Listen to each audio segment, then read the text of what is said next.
13তম ত্রিপুরা বিধানসভার বাজেট অধিবেশনের দ্বিতীয় দিনে বাজেট ভাষণের উপর বক্তব্য রাখতে গিয়ে সিপিআইএম দলের পরিষদীয় নেতা ও বিধায়ক জিতেন চৌধুরীর আলোচনার প্রেক্ষিতে তুমুল হইচই সৃষ্টি হয়। জিতেন চৌধুরী জানতে চান বহির্রাজ্যের যুবকদেরকে রাজ্য সরকার চাকরিতে নিয়োগ করার বিষয়ে। বহির্রাজ্যের যুবকরা চাকরি পাওয়ায় রাজ্যের বেকাররা বঞ্চিত হচ্ছে বলেও জানান তিনি। পাশাপাশি জেআরবিটি পরীক্ষা নিয়ে প্রশ্ন তোলেন তিনি। এই সময় শাসক ও বিরোধী মন্ত্রী বিধায়কদের কথাবার্তায় উত্তপ্ত হয়ে ওঠে ভবন। মন্ত্রী রতনলাল নাথ জিতেন চৌধুরীকে পাল্টা প্রশ্ন করেন, বাম আমলের চাকরির পরীক্ষার ক্ষেত্রে পিআরটিসি বাধ্যতামূলক ছিল নাকি, কেন তখন বাধ্যতামূলক করা হয়নি? ওনার এই প্রশ্নের জবাব দিতে পারেননি জিতেন চৌধুরী। এরপরে মন্ত্রী সুশান্ত চৌধুরী দাঁড়িয়ে বলেন, পূর্বতন বামফ্রন্ট আমলেও বহু ক্ষেত্রে বহির্রাজ্যের যুবকরা সরকারি চাকরি পেয়েছেন। বর্তমান সরকার কিছুদিন আগে সরকারি চাকরির ক্ষেত্রে রাজ্যের পিআরটিসি থাকা বাধ্যতামূলক করেছে। এই বিষয়টি নিয়ে শাসক দলের বিধায়করা পাল্টা প্রশ্ন ছুড়তে শুরু করলে একসময় জিতেন চৌধুরী চুপ হয়ে যান। আপনি তো খুব ইন্টেলিজেন্টলি কথা বলেন। শুনুন কথা শুনুন। অ্যাডভার্টাইজমেন্ট যেদিন দিয়েছে, যেদিন আমি অ্যাডভার্টাইজমেন্ট দিয়েছি সেই শুনুন। যেদিন অ্যাডভার্টাইজমেন্ট দিয়েছে সেদিন কি এরকম সিদ্ধান্ত ছিল? আপনাদের সিদ্ধান্ত হয়েছে। যেদিন আমরা সিদ্ধান্ত নিয়েছি সেদিন যারা চাকরি অ্যাডভার্টাইজমেন্ট হয়েছে কেউ বাইরের কেউ পাবে না। It is clear.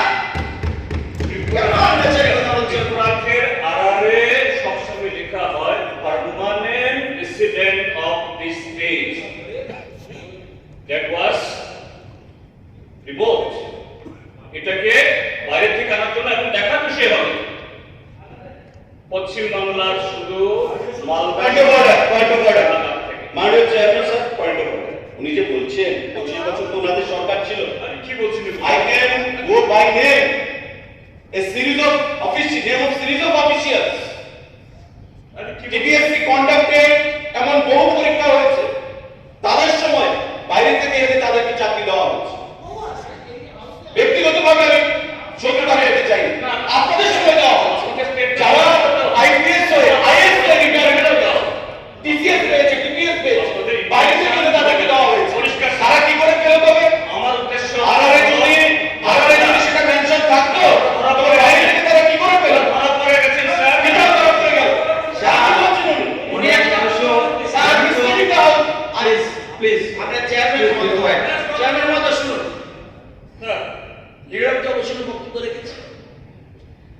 কথাটা যদি পরিষ্কার না হয়, যে সিদ্ধান্ত বলে আমরা অ্যাডভার্টাইজমেন্ট দেখলাম যে বাইরের লোক সুযোগ পাচ্ছে, সাথে সাথে আমরা সিদ্ধান্ত নিলাম। আমরা কোন সিদ্ধান্ত তো 2 বছর আগে যে অ্যাডভার্টাইজমেন্ট শিখেছে কিন্তু পাবো না, সেটা কি 10,300 মতো বিপদে পড়বো? আমরা যে সিদ্ধান্ত নিয়েছি যে এখন থেকে যা অ্যাডভার্টাইজমেন্ট পাবো চাকরি হবে, এই অ্যাডভার্টাইজের পরে আর কোনো বাইরের লোক সুযোগ হবে না। তাহলে তার আগে যদি আগে ওনারা বলা হয়েছে আমার মনে হয়েছে মুশকিল 18 মিনিটের আগে তবে ত্রিপুরাতে গ্রুপ সি চাকরিগুলো অ্যাডভার্টাইজমেন্ট হয়নি না? অন্য চাকরিগুলো হয়েছে না? 2018 আগে ত্রিপুরাতে গ্রুপ সি গুলো চাকরি অ্যাডভার্টাইজমেন্ট হয়নি? হয়েছে। বাইরে লোক পেয়েছে, তখন কোথায় হয়েছে? সব কিছু হয়েছে, সব দপ্তর হয়েছে। Siri TV, channel for news and entertainment.